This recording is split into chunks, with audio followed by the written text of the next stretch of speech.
बिस्मिल्लाहिर्रहमानिर्रहीम।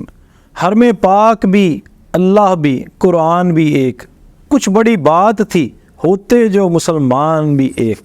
अस्सलाम वालेकुम दोस्तों, प्रोफेसर कीम अली विकास साहब की खिदमत में हाजिर है। आज मैं आपको कफूर की मुकम्मल तफसीलात बताने जा रहा हूँ।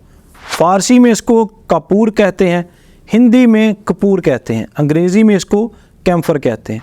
कफूर का दरख्त शीशम के दरख्त का हमशक्ल होता है। इसके पत्ते शीशम के पत्तों से मिलते जुलते लेकिन सफ़ेदी माइल सब्ज़ रंग के होते हैं। इनको मलकर सूंघने से कफूर की खुशबू आती है। जून के महीने में इस दरख्त पर सफ़ेद रंग के छोटे छोटे फूल लगते हैं और जून के आखिर में इस पर सब्ज़ रंग के गोल फल लगते हैं। कफूर बहुत जल्द उड़ने की सलाहियत रखता है।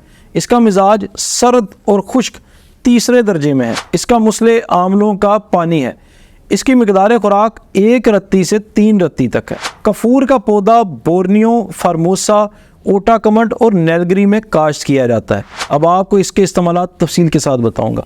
कफूर दिल और दिमाग को ताकत देता है, ताफुन को दूर करता है, तिब्दिक और प्यास में फ़ायदा देता है, सोजिश जिगर में मुफीद है, दस्तों को रोकता है, नींद लाता है। इसके इस्तेमाल से एहतलाम नहीं होता।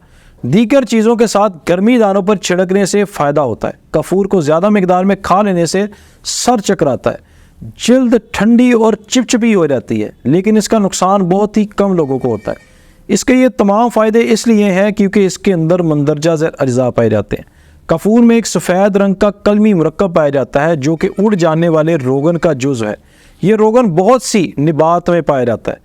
अब कफूर से तैयार किया जाने वाला एक बहुत ही उम्दा नुस्खा आपको बताऊंगा। दांत में दर्द हो या कीड़ा लग जाए तो थोड़ा सा कफूर बारीक पीसकर मल लेना चाहिए, इससे फ़ौरन आराम मिल जाता है। इसके अलावा अगर आप किसी और बीमारी में मुब्तला हैं और हमसे इलाज करवाना चाहते हैं तो स्क्रीन पर मेरे नंबर्स दिए गए हैं।